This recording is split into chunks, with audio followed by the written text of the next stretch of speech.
This is the Blizzard Sheeva, the winner of our women's powder category this year. The Sheeva is 104 millimeters underfoot, which is relatively narrow for a powder ski. However, that's what makes it so versatile in tight trees and small spaces.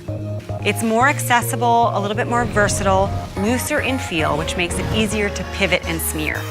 That said, it's still a Blizzard, so you can't fall asleep at the wheel. Rocker and the tip and tail keep it afloat in the deep, and camber underfoot makes it carve more cleanly on the grooms than you ever thought a powder ski could.